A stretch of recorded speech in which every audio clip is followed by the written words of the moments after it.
Dee, I have never been so motivated to learn French as I was at the beginning of this episode. Why is that? We're going into this delicious looking baked goods shop. There are donuts, beignets, and croissants. Because I already kind of knew that. And we're ordering 4 of each. Are they getting anything for Ben? I don't know. I wonder what the French word is for 8 or dozen. Let's see. The only French I know, 1, 2, 3, 4, 7. No, 1, 2, 3, 4, 7, 8. I don't know. We need to watch more. 90 Day, The Other Way, Season 7, Episode 8. Let's watch.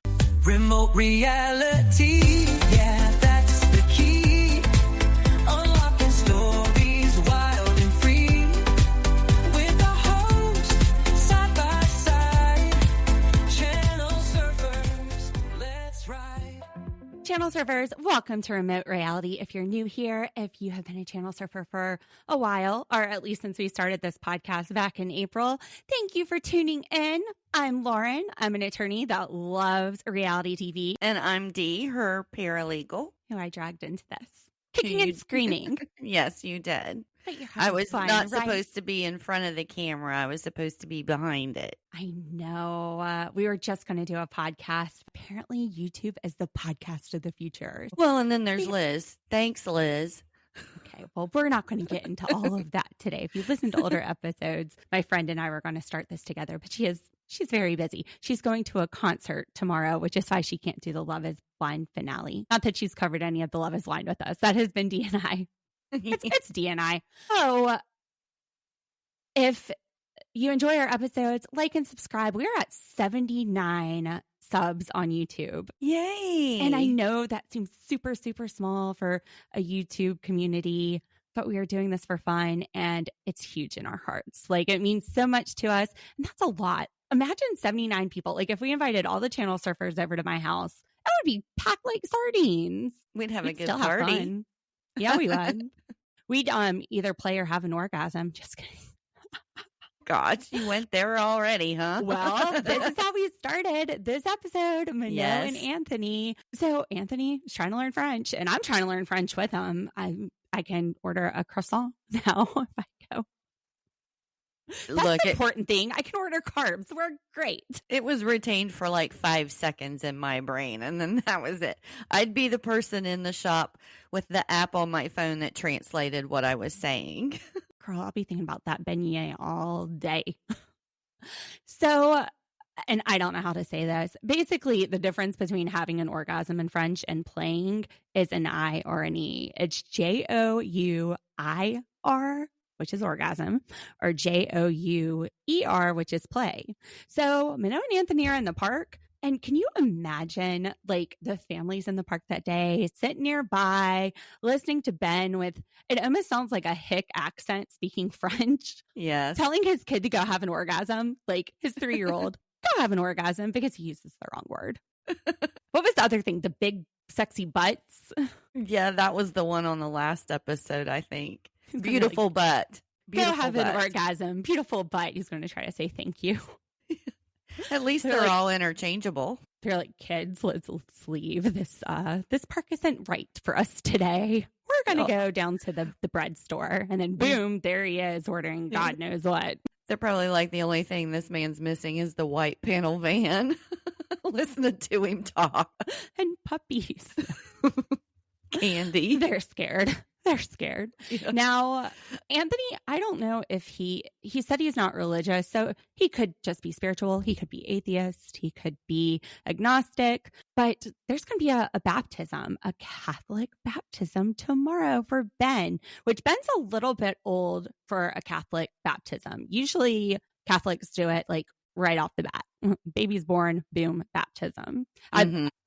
I'm Catholic, so, and my husband is atheist, and my friend, she and her husband, same thing. She grew up Catholic. Her husband's atheist. So we've been through this, but he is on the fence about it. This actually reminds me of that Sex and the City episode where Miranda and Steve are going to get their son baptized, Brady. And Steve really wants it. He's like, what's a little water on the kid's head? And Miranda is like, no, I don't know. Do you know which one I'm talking about? It's been a while since I watched Sex in the City, but I vaguely remember. Dee has given me the deer in the headlights look. Yeah. All right, Channel Surfers, you might know what I'm talking about. It has, I mean, this show's like 20 some years ago. And I didn't watch it when it was on. But when it was on, I was in college and I go into my psychology 101 class. And I had the most interesting professor. Like, he related everything back to sex. And then I find out, he's like, yeah, so some people know my daughter. She's pretty well known right now. She's on a pretty popular show. Her name is Kristen Davis. She's on the show called Sex in the City, which at the time I'm like, I have no idea. I'm just trying to ace this class. And everybody's like, whoa. So that's Charlotte. It was her dad was my psych professor. And I'm super, like, he was like a sex psychologist. So I paid a lot of attention. I was like, this class is so interesting. But, oh my God, ADHD. Where did I get off topic? Oh, Miranda, Steve, baptisms, where Anthony stands. We're back. He's going to enjoy that road trip. Yeah, he's going to do it for Manon. He is. As long as they're not practicing, he is good. He is good. And Manon, she sees it as a cultural thing, which I get that. There's a lot of traditions, I think, associated with any religion. Like with Catholicism, there's midnight mass. And like, even though I'm not going to church, you know, I still like the Advent calendar. And yeah, there's still things that it's just kind of cultural. It's not just the religious part. So what did you think about Anthony saying that people hide behind the establishment of religion when they do bad things? I thought that was a deep statement. I think we've all probably come across people like that in our lives at one point or another. I don't think everybody does that. I think people hide behind whatever they need to when they do bad things. And I think we see a lot of this in this episode when we get down to Chloe, who is blaming her problems on everybody under the stars, including Johnny and his friends. Yelp. Oh, she's a whole other story we're going to get to. People that don't take accountability are going to find something to stick it on. So the baptism in French, I didn't understand a word of it. I'm reading the subtitles, but this is the exact same thing as the Catholic Mass here. It's the same thing every time, except they changed it like a while ago and haven't been to church since. So when I go in, like with my parents, I say the wrong thing and everybody looks at me like, heathen, you don't know you're not supposed to say that part anymore. Sorry. It was the end of the gospel. May the Lord be with you. Let's acclaim the word of the Lord. Praise to you, Lord Jesus Christ. I went to Catholic school too. So like every week. And we meet Manon's big family, which like any family apparently has a lot of issues. Yeah. I was really hoping we get to see some arguments or something, but we didn't. Not at least in this episode. The only issues we were really seeing was coming from Manon and her feelings of not being successful, her feelings of failure associated with having to leave the U.S., which, to be fair, it's hard here, especially right now with inflation. She's saying I had to work 2-3 jobs to make ends meet. I think a lot of people are feeling that. Yeah. I agree. That's very relatable right now. Manon tells us that her sister, Marie, which is my middle name, Marie, she's had some distance with her. So I thought we were going to get some drama there. But Manon decides to make Marie the godmother for Ben. Catholics, you have like a godmother and godfather. Do you know, I guess, do other religions do that? I have no idea. None of the ones that I mean, my dad's family was pretty much Baptist. I don't recall there being any godparents. I'm a godmother. Aw. Probably pretty bad godmother. I haven't seen my goddaughter in a long time. Like 10 What years. exactly is the purpose of the godparents? Like if something happens to the parents, then the godparents take care of the kids or what? What you kind of hear like growing up. But as an attorney, I can tell you it doesn't work that way. Yeah. You don't just get passed off to a godparent. The law is not like okay, you haven't seen your godmother in 20 years. Well, Right. I haven't seen your godmother in 5 years, but she's a crack addict now. But here you go, off to live with her. Not saying that that's what happened with me and my goddaughter. Just we live in different states anyway. Sure. So yeah, I don't know. It's just a tradition. My godparents live in New Jersey, like right across from New York, right across from Manhattan. I haven't seen them in a really long time, but I'm friends with them on Facebook. Thank God for Facebook. So you can stay in contact with your godparents. That is so true. Because I didn't see them for a long time before I got Facebook. But I love them. Don't love them, any different. They're my mom's cousins. Anyway, I didn't take my meds today. It's showing. It's showing. You're all over the place. Like, I don't even know what to say. I'm like just sitting here watching the roller coaster. I might jump in when I can.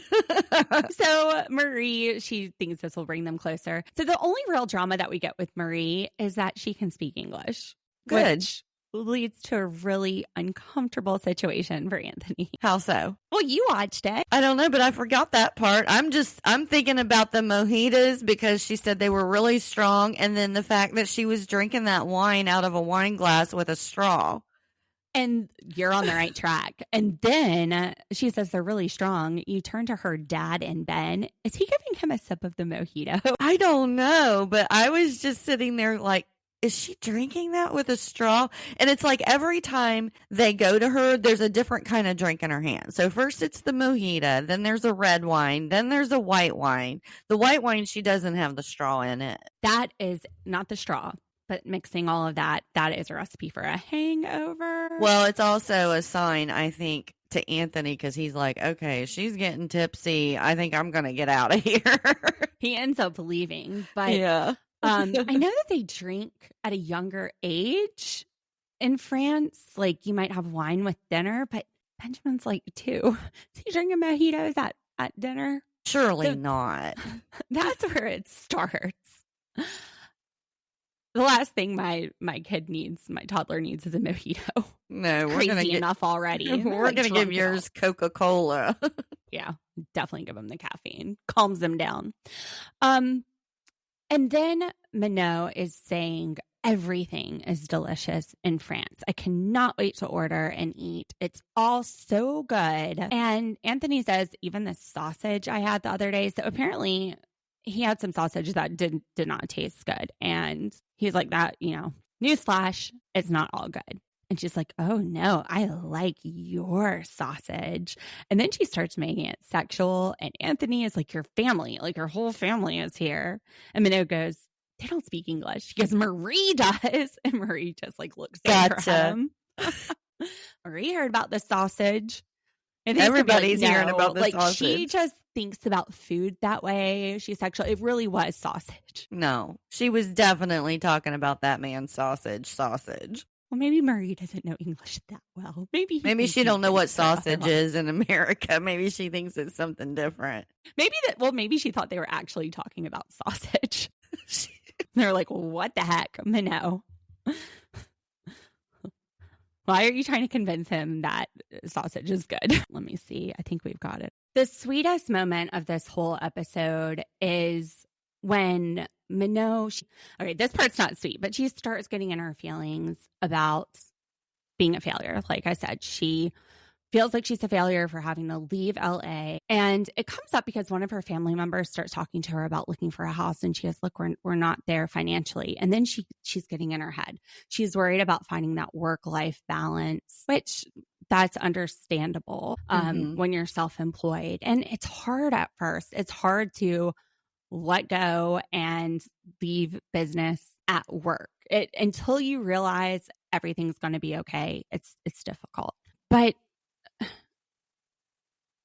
she just doesn't know if she's going to make it work. I think the added pressure of Anthony giving her a hard time, plus the fact that they need income, I think both of those factors are just making it extra hard. I wish he was more supportive and understand that this is a transition. Yeah, he's very critical of her.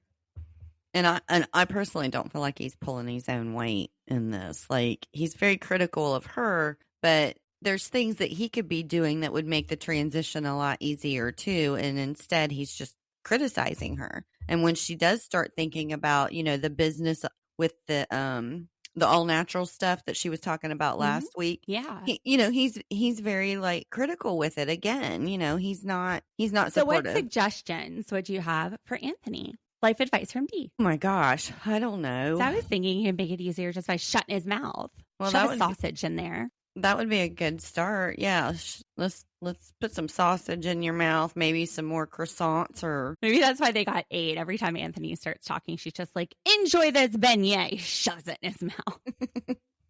maybe that's why she's double on it. fisting alcohol at the table. Man, but I say he needs to calm down, but he's got a little child, which doesn't ever make situations less stressful, especially when it's all falling on him. So they're both they're still in the same tough situation they were when they left the U.S., which is what his sister said, which is what we said, which again, this is probably put on. I think they're still running their business from France and we're just having fun talking about their acting in the edit. Yeah. Her parents, so amazing. They are like, no, calm down. Mm-hmm. You're drunk. She's like, I'm not drunk, which is what all drunk people say. No. And I love you. And I love you. But I love you. No, I'm not drunk, but I love you. I need a hug. And she says, no, I just feel like a failure. And they're like, no, you're a winner. Mm-hmm. Look at what you've done. You went to the U.S. all by yourself without anything. And you built a business and you were able to finance and buy a house and a car. And they're like, they don't say all of that, but they say, look at what you've accomplished. And when they say that, the camera pulls back and you see her, Ben, and Anthony. This is before Anthony Left. like, all right, Yeah. This is right before he's like, oh, time to get out of here. But I was like, that's so beautiful. Like, yeah, look at what she's accomplished. That's huge. Yeah, she's beating herself up way too much. She was making it in LA. That is not an easy place to make it. Well, and two, she's always felt like, I don't know what the word I want to use is, but she's not really felt very close with her parents since she went to LA. She felt like, that they were part of the problem with the issues that she has. And for them to be sitting there saying, no, you're a winner, has to mean so much to her. I wonder, though, if she's wearing not rose-colored glasses, but shaded glasses like you, where she is seeing it in a more negative way. Like maybe her parents have always been supportive, but she's so critical of herself that she's not accepting that. Because, right now, the problem is she's being critical of herself. And really, she's accomplished so much. Like, it's amazing. Really, what Manon has done is amazing. Yeah. So I just hope that she can see that. It's hard. It's hard to see things in yourself. I hope that she can embrace that. So talking about hard to see things in yourself, Johnny and Chloe, do you think Chloe at all sees that she's cuckoo for Cocoa Puffs? I think she recognizes one bit that she's got some major issues. Oh my God. And her friend ain't helping things. You do not need your buddy sitting there like, hey, I stalked my boyfriend too. Normalizing this. Now, Lauren, it's not stalk, it's spy. She spies on her boyfriend. I'm failing to see the difference, Dee. I fail to see. There is no distinction in what she's doing. It's not spying, it's stalking. She's not working for some foreign government. In a submarine. She probably would go get a job with some foreign government to get a submarine to sneak up on Johnny while he's on his boat and take a look from underneath to see what's happening on underside of the water. But we're not quite at that point yet. We're teetering on it. It's going to happen soon. I'm surprised she hasn't installed cameras on the boat, honestly. She's going to be snorkeling. Like, are their bodies touching when they go under? She's going to sneak out in the middle of the night. Break into the boat to put cameras everywhere so she can watch him. These two have different lifestyles. Johnny doesn't even drink. No, I was surprised when they said that. How does he even put up with her? Like, if you're sober and you're listening to that stuff. Take a page out of Manon's book. Seriously, get you a mojito, bud. Fireball. Something. Just kidding. Alcohol is not a way to deal. It is not the answer. It is not the answer. And good for him for being able to maintain a pretty clear mind and just maintain some composure while dealing with Chloe and her craziness. Yeah, most people would have lost their shit on her after listening to some of the stuff she was saying. So they're going out for drinks because that's what Chloe likes to do. And she's invited Carrie Anna. And they get to the restaurant, sit down, order some food. And Chloe just admits, yeah, I went spying on you earlier today. What the hell? Like, don't say it. Like, don't do it. But we're going to admit our crazy? I mean, at least she's out in the open with it. I don't know. I don't know how to feel about this. I don't know. Full disclosure, I don't think he knows what to think about it. I mean, I'm sure he's a little familiar with it because he's already had to deal with the cameras in the house where she can keep an eye on him when she was in the United States. And that was supposed to change when she got here. Oh, my gosh. Because first, her craziness is because they're so far apart. Mm-hmm. Now they're not. So we got to find new outlets for her craziness. And then Carrie Anna comes in and she's like, yeah, we were spying on you, or sleuthing, whatever the hell they call it. They're being creepy. And Johnny's like, do you do this to your boyfriend? She's like, yeah, of course. Is this normal, you think, in this age group? No, it wasn't when I was that age group.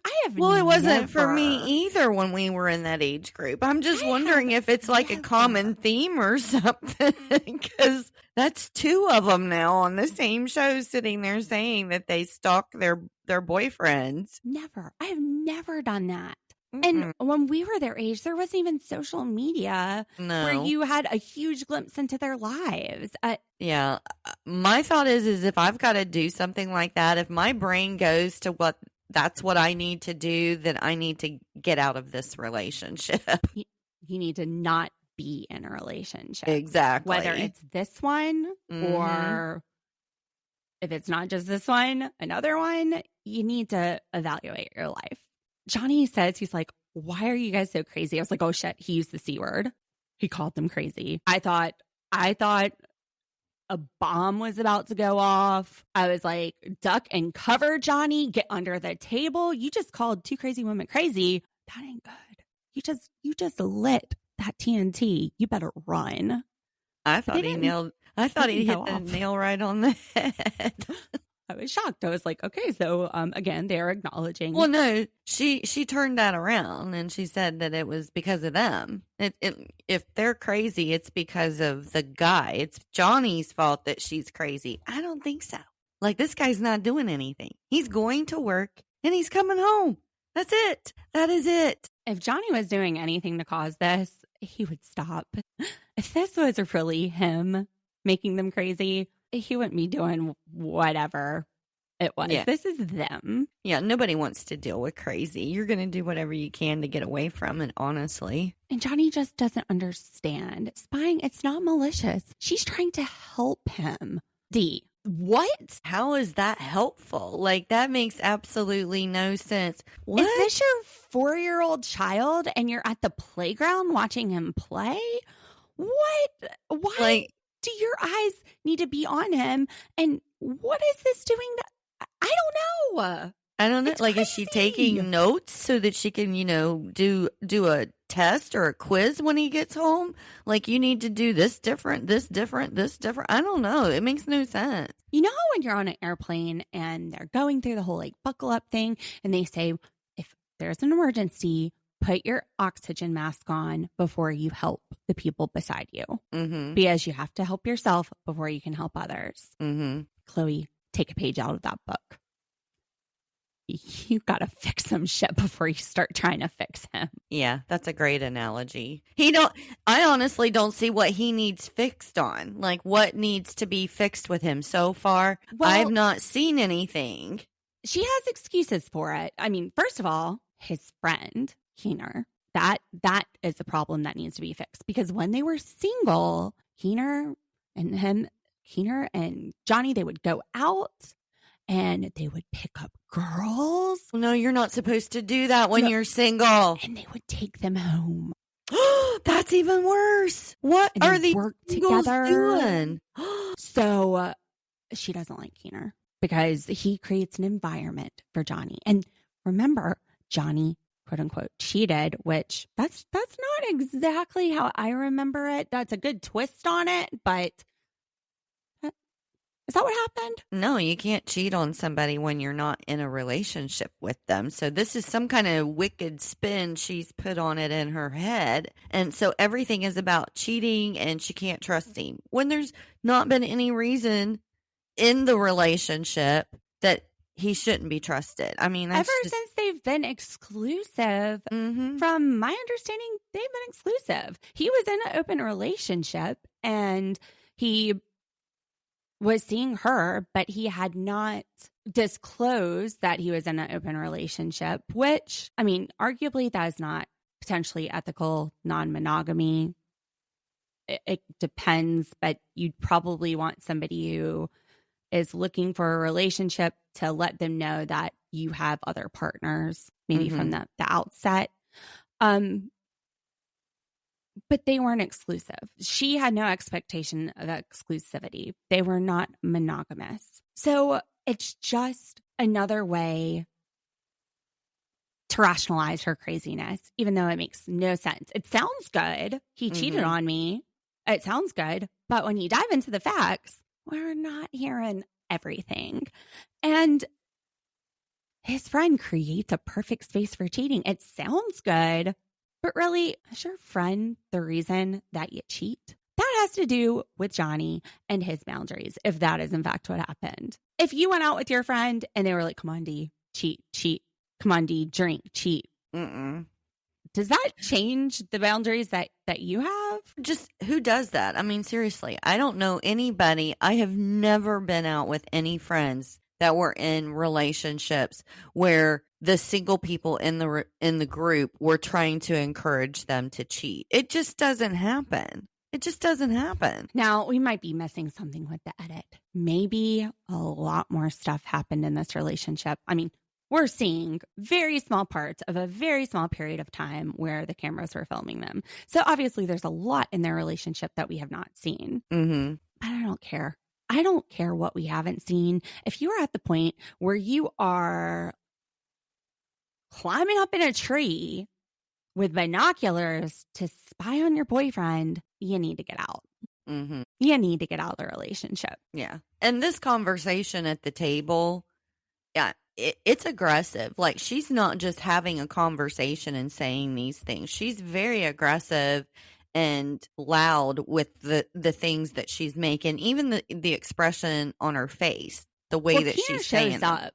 Yeah. And he says, oh, you look tan. And she's like, oh, thank you. I don't dislike you anymore. And then he's like, yeah, I saw you out there in the tree. He saw her. Saw you trying to be Tarzan, swinging out of trees, watching us. I'm surprised that he didn't go and get Johnny and say, look over there. Isn't that your girlfriend? I love this shade, though. I love the shade he's throwing. He's like, you look tan because you've been outside all day spying on us. Oh, good point. I didn't even notice that. Yeah. Oh, yeah. Yeah. I mean, she doesn't, but I really like a Keener. I did too. And he's cute. He's cuter than Johnny. Oh, he is cute. He's tall. Yeah, he is way cuter than Johnny. 6'6", 6'7". Yeah. That's another thing. You know, when I look at Johnny and all of these issues that she has, I'm like, I don't know why you're that worried. Like, really? Especially if he's going out with someone that looks like this. I mean, well, that guy's getting all the attention. Right. He's got it pegged, though. He says, you like to fight. You like to start fights. And she goes, the last thing I want to do is fight. D. Wrong. D. The last thing she wants to do is fight. Do we believe that? No, I don't. Yeah, she immediately starts fighting. Like, if you don't want to fight, just keep your mouth shut and have a conversation with Johnny when you get home.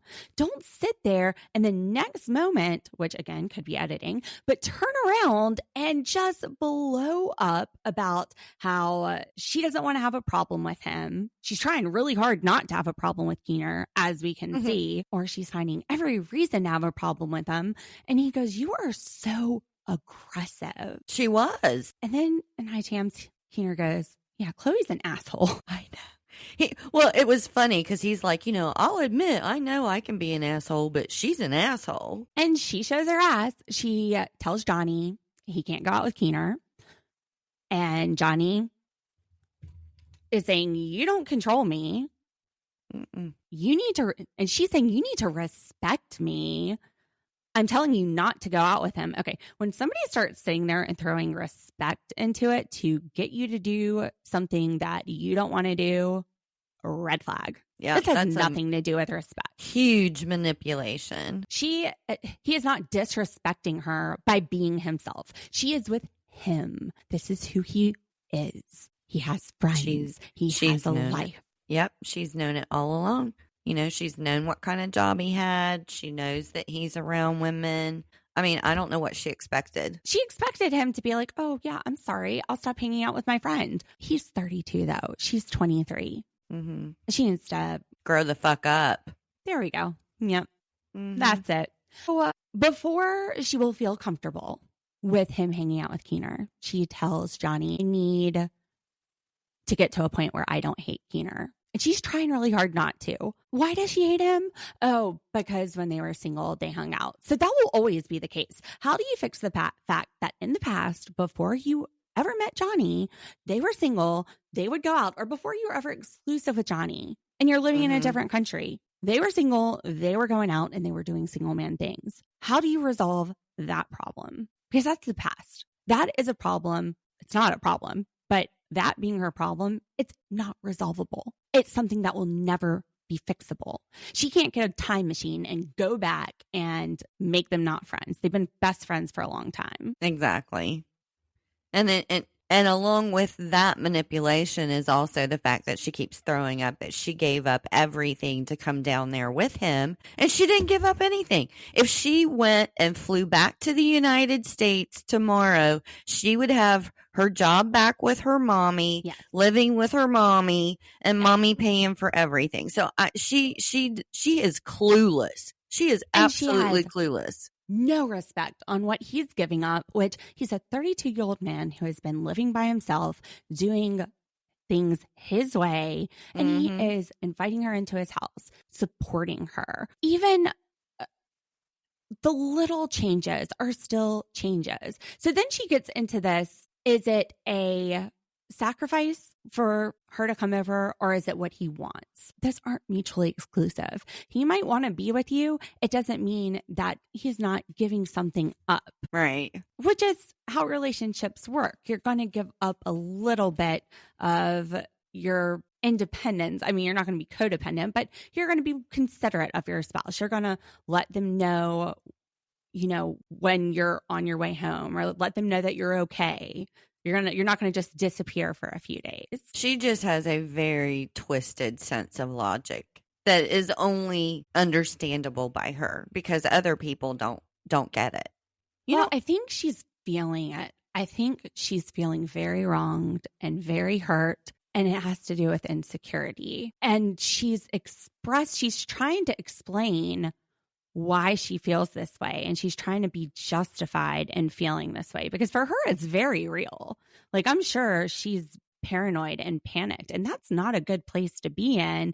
And it's probably like a drug. Like, okay, I had my eyes on you, so it was fine. It was fine. And she feels okay when she gets that little hit, but it's not healthy, and it's not a justifiable reason. And the only way that she's going to fix it is to learn how to trust. Yeah, she needs to have a healthy dose of looking at herself through those binoculars, maybe, because she wants to put the problems on everybody else like it's them, and it's actually a her problem. It's not Johnny problem. It's not his friend's problem. You know, they're not doing anything. She needs to really reflect on why she looks at things the way that she does, because it's just not correct. It's dangerous. I mean, if she doesn't fix this problem and she and Johnny get together and get married and have babies and all of that stuff, if this woman is 70 years old climbing up in that damn palm tree to spy on her husband, she's going to fall out and break a hip, and that's it. Game over. This is a health hazard on multiple levels, but, you know, this is dangerous. She's going to spend her life alone is what she's going to do. Now, she says she's not looking for a gold star here for like giving everything up. She just doesn't see Johnny giving up his youth lifestyle and hooking up with random strangers. Okay, first of all, what youth lifestyle? She's the one that wants to go drinking. Johnny doesn't even go out and drink.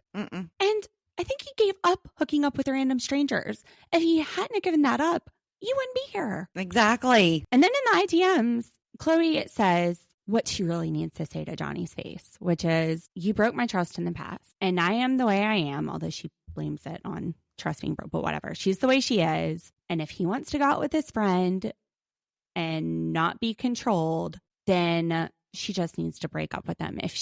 First of all, she says this isn't control because she feels like it's justified. But she's like, if you think that this is control, me telling you not to hang out with your friend, then you need to break up with me. She just needs to say that to Johnny because I have a feeling he'd leave her. Yeah, I think he'd have a lot of clarity. Yeah.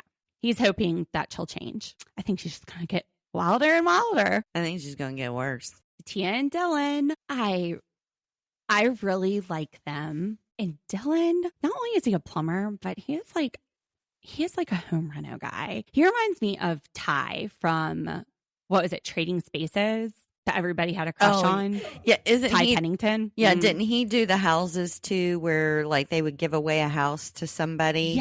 Yes. He had that show Move after that Trading bus. Spaces. Yeah, the Move That Bus. So he is a landlord and a property owner, and he's got mailbox money. He is fixing up houses and renting them out. So he's just got money coming in. He's just got them dollars raining. Well, there's a lot of expenses that come along with property. And that's the thing. He cannot support Patia's champagne lifestyle. But a week ago, Patia told him it's okay. She doesn't need those things anymore. A week ago. And this is where Dylan is concerned. He wants to make sure that they're on the same page financially and that she's not going to just blow through all of the money and blow them into debt, that she will be happy with what he brings in. The simple life. The simple life. Yeah. So he takes her to a house that he's renovated for her. We see the before pictures and the after pictures. That is a beautiful reno. Yeah, he did an awesome job. It's gorgeous. It looks a lot more modern. The decorations are really nice. They're almost like a bohemian, modern. Mm-hmm. And he has their pics on the fridge. So cute. So cute. The little magnet pics. So it's not a ring, but it's a house that's a good step in the right direction. And he says the magic words, I'm taking you shopping. Yeah, they need her eyes light up. Patia, she is glowing. You see the sparkle in her eyes. She's like, yes, sir. Yeah, Let's go. The house needs some furniture and stuff. So she's laying it all out. She wants the cream sectional over here, maybe a table over here. What do you think about a cream sectional in that room? I don't know, because my brain always goes to what's going to show the least amount of dirt when I'm buying furniture. So I guess somebody who doesn't have kids or pets or anything, cream is okay. Not my choice. Well, the room, like all of the rooms are very white. Well, you wouldn't want to put cream in there. You want to put some color. But like stark white. And the living room opens up to the kitchen, which has white backsplash. And then the carpet is gray. Yeah, cream.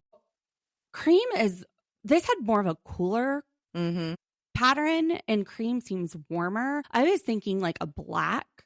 Yeah, you would always look really nice. You always notice all of that stuff. See, I'm not paying any attention to that stuff when I'm watching.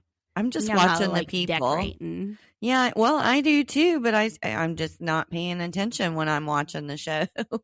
Or like a dark color, like even a navy blue or like a hunter green, Mm-hmm.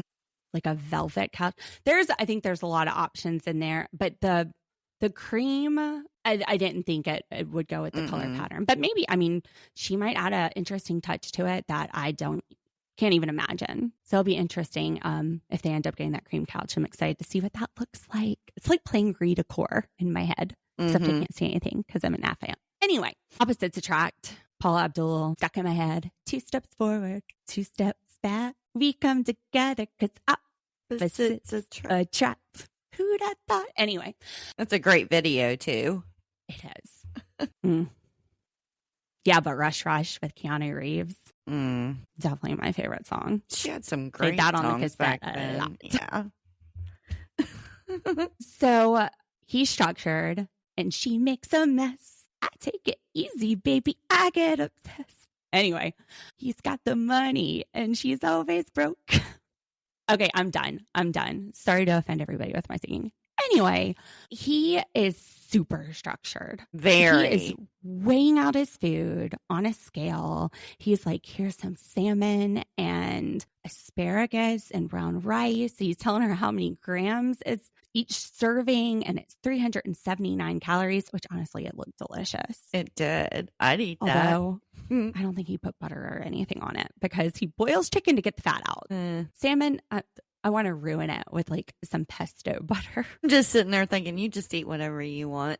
I'll watch you cook it, and then I'll order me a pizza and sit here and watch. Now, whatever he wants, he's eating kangaroo too. I did not know they ate kangaroo. I know. I was like, oh, the little ruse. We need to look that up. I want to make sure. He's gonna eat. He bought her that little stuffed kangaroo, and then he takes her home and gives it to her for dinner. Oh man, Dylan, no.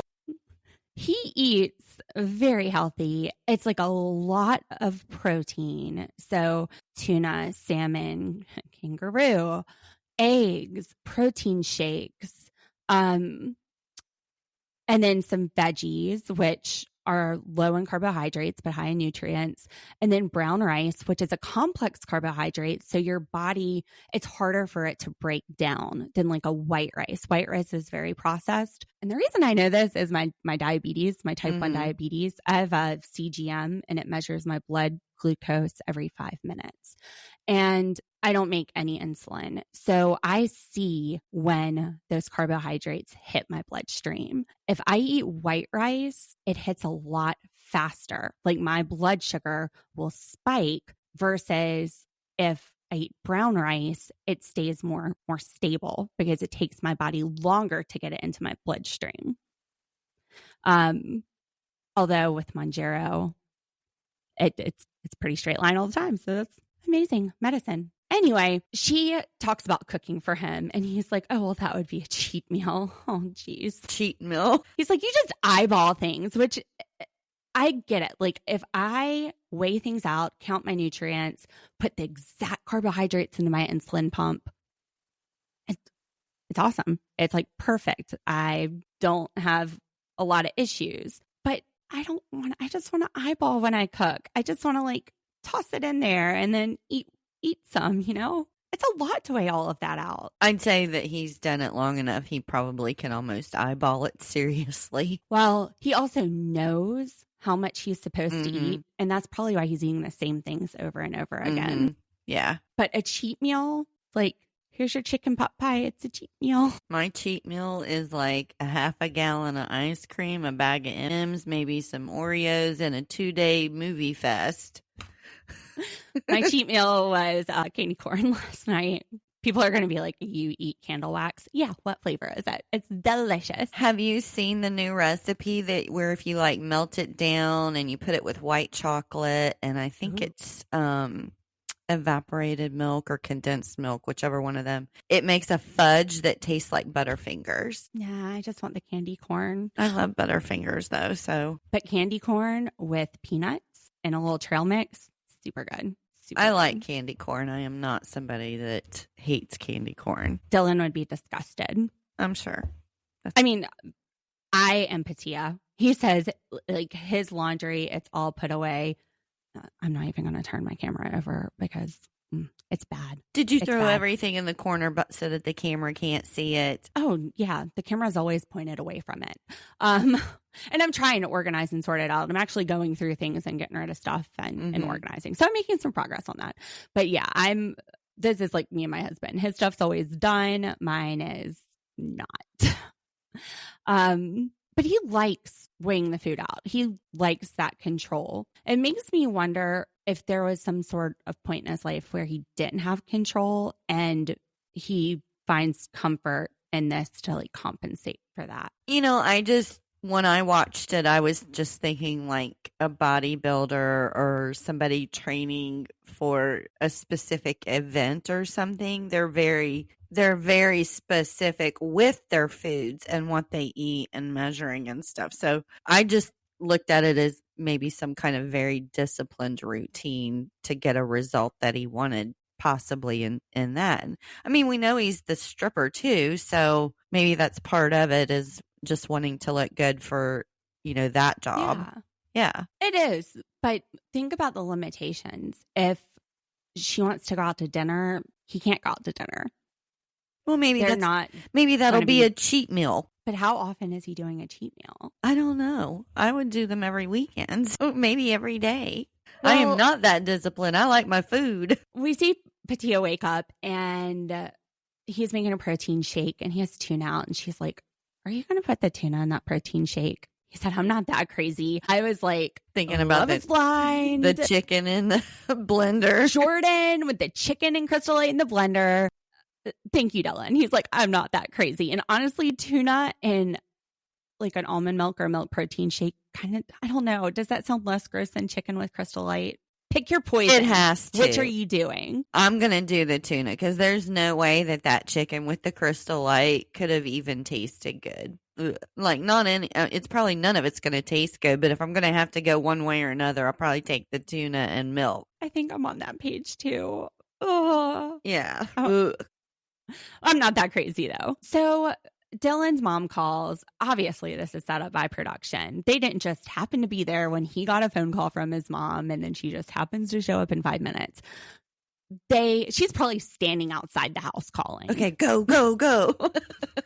Like, call now. Okay. Yeah. So Patia, she looked great. I mean, she's just standing there in a row, but she goes and she puts on a cute little velour sweatsuit. It's garnet colored and a headband. Very cute. And his mom comes over. She's like, "I'm sorry I look like this. I didn't know you were coming over." She looked great. Yeah. She always looks great. She's got that Fountain of Youth face mask, which, what is in that, baby? What is in that? I was wondering the same thing. I want her to say what that mask is that she's wearing. I need like 3 layers of that stat. And we learn more about why Patia and Dylan's mom don't get along. And it's not quite as extreme, at least according to Dylan, as what Patia told us when she came over. Patia doesn't understand why Dylan is so close with his mom. And to be fair, she doesn't have kids, which, like, your connection with your child is so different than anything you can describe. Any other human being. Right. Mm-hmm. And Dylan's mom, of course, is a sounding board. You vent to your parents. Now, should you be running to your parents with every little problem? No, because then they're going to sit there and look at your partner in a bad way. But he's concerned about the finances. And he said his mom gives great advice, too. So his mom, very sweet, she brings flowers and cookies, biscuits, and Dylan says, "We're going to go get some furniture." She's like, "Oh, shopping." And she's kind of like, "Oh, good thing Dylan's going with you. So you don't spend all the money." Shouldn't say that, but it's enough for Patia to step back and say, "Why are you talking to your mom about this?" You can't cut off his sounding board because you and him are having a disagreement. Whether it's his mom or his friend, he is trying to get some feedback on the situation, trying to figure out if he is reacting appropriately. How would you react? Is this something I should worry about? He's got a sounding board. When you start cutting off his support system, especially his mom, that's not healthy. Well, it kind of tends to be a little narcissistic or abusive. That's what abusers do, is cut off. I don't get that feeling at all from Patia. No. But I'm just saying that's usually one of the signs. It's usually a red flag when a person in your relationship is trying to get you away from your support system or not have one. She's a grown-ass woman, and she doesn't want his mom, who's probably the same age as her, telling her how to spend money. His mom, though, I didn't feel like she was telling Patia what to do in so much as telling Dylan to be diligent with his money. Yeah. I thought his mom was very nice and courteous with Patia. And I also, in listening to the conversation and Dylan talking, got a better understanding that this has probably been an issue with them in the past, these finances. Well, the first time that Dylan's mom met Patia, she heard that Patia didn't like her. And that has colored her view of Patia. So maybe now that they're in the same country and they spend more time with each other, it won't just be he said, she said, which is really just probably Dylan running back and forth. And Dylan says they hate each other, but they're getting along. But I want to see what happens when they're actually interacting more and they're together more. And I don't know. I have hope for them, but finances are important. Yeah, they're huge. And, it's like you said, he was like, you were just telling me last week that you were, you didn't have enough for rent. You didn't have enough for this. And then you went and did a shopping spree. That's concerning for to summer him. Clothes when it's fall here. Yeah, that's concerning to him. And I can see why it would be. That's not a prioritizing at all. The biggest concern, though, is people don't change. Sometimes they have to when they are in a situation where they don't have a choice. And maybe that's where they are since he can't support the champagne budget. But we'll see with this couple. We will see. Now, speaking of someone criticizing financial decisions of their partner and then kind of like completely ignoring their needs and then spending a bunch of money and justifying it. Not to say that's what was happening with Dylan and Patia, but this kind of transitions over to Greta and Matthew. Because Matthew, those massages, that's unnecessary. But they're going rental shopping and whoa, 3-bedroom house. This thing is huge. They're walking into like some estate or something. It's bigger than his parents' house. It's huge. Yeah. And on the way there, he says, I don't think it's as urban as she wants. Greta is from Oklahoma. She says she walks everywhere in town. People think she's weird, but she wanted to be in a city that was walkable. Now, to be fair, he does say it's only 5 minutes from the town center. So you could probably bike there in 20 minutes or something. I don't think it's the kind of city she was thinking of, though. And again, she makes the comment about, I wonder what the age of the people are here. So every place they go, she seems to think it's like seniors and retirement aged people. Or maybe, how does she know? I don't know, but she makes that comment. That's the second time she's made that comment. Do you think maybe it's because they're older houses because there's a longer history? Well, yeah. For sure, if you're someplace like that, that's what you're going to encounter. It's not going to be, brand new urban developments. It's, it's historical. It doesn't necessarily mean through. What are you basing this on? Yeah, it doesn't mean that it's full of retirees, for crying out loud. So I'm interested to know what she's basing that on. Now, you know what a sitting room is, right? Yeah, family room, living room. That's what I would call a sitting room. She's like, or a parlor. She's like, is that like a living room? We had a sitting room at the front of our house, and I turned it into an office because, like, why do I need a sitting room and a living room? Actually, now it's Rob's studio. He completely took over it as soon as we got the people to come do it. But this is a huge house, 3 bedrooms, sitting room. Now it has a small oven, so I guess they're not going to be cooking turkeys for Thanksgiving. Well, they're vegan anyway. What the hell are they going to stick in the oven? So they're going to make a tofurkey. Maybe. They don't celebrate Thanksgiving. This is Britain. I was making a joke. He's like, oh, they could just have a tofurkey. Shit. I completely missed that. No surprising. You knew that would happen. Vegan. I'm like, they're British. You knew that was going to happen. The day to celebrate. You set me up. Redo. I didn't know. I never knew. You knew the odds were about 90% that I wouldn't catch that. Well, when I mentioned the tofurkey, I figured that I'd be leading you down that path. But they are looking at the bedrooms. Oh, this one could be an office. Oh, this one could be a child's room. 2 twin beds. 2 twin beds. This is where my notes turn to all capital letters. Uh-huh. What were your thoughts?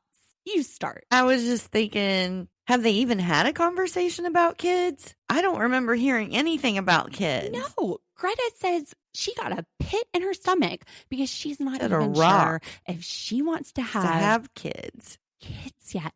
And she has not had this conversation with Matthew. How do you not do that? Like, how do you not go to someone who is your fiance that you're going to marry and them not know and you not have the conversation that you don't think that you're sure if you want to have kids or not, but yet you love your damn cat and all you can talk about is your cat. You can't wait to get Hazel over there. What?